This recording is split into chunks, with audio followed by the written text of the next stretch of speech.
অপেক্ষার ফল কিন্তু মিষ্টি হয়, এটা বোঝানোর জন্যই প্রবাদে আছে অপেক্ষার ফল মিষ্টি হয়। যে কথায় বিশ্বাসী ছিলেন শবনম বুবলী, আর এই বিশ্বাসটাই তাকে তার কাঙ্ক্ষিত লক্ষ্যে পৌঁছে দিয়েছে। তিনি এটা উচ্চস্বরে বলতেন যে সময়ের ব্যবধানে আবারও তিনি সাকিবকে ফিরে পাবেন, আর তাই তিনি দ্বিতীয়বারের মতো বিয়ের পিঁড়িতেও বসেননি। তার মূল লক্ষ্যই ছিল সাকিবকে ফিরে পাওয়া।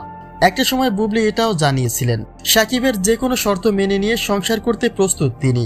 আর সেই অপেক্ষার ফল বুবলীর জীবনে নতুন গল্পের সূচনা করে দিয়েছে। সাকিবের সাথে এখন ঘনিষ্ঠভাবে প্রতিনিয়তই এখন সময় কাটায় বুবলী, যারই কিছু সামান্য চিত্র প্রকাশ্যে তুলে ধরেন তিনি।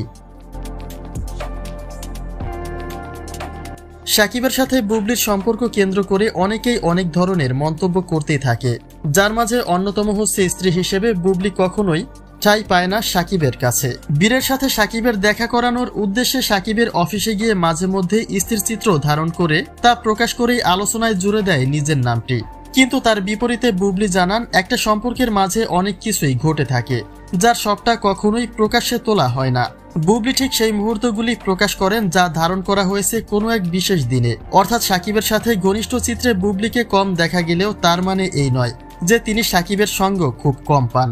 একজন ব্যক্তি হিসেবে তাদের নিজেদেরও পার্সোনাল লাইফ রয়েছে, তাই নিজেদের ব্যক্তিত্ব রক্ষা করেই তবেই সোশ্যাল মিডিয়াতে তাদের উপস্থিতি তুলে ধরেন।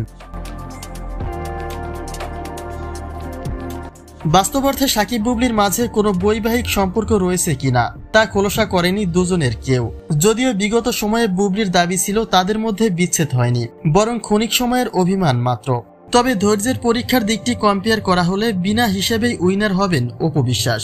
এবং বুবলীর ব্যক্তিগত লাইফে একটি পরকীয়ার অভিযোগও রয়েছে, কিন্তু অপু বিশ্বাসের বেলায় সম্পূর্ণই তার ব্যতিক্রম। তিনি সাকিবের অপেক্ষাতেই অটল ছিলেন।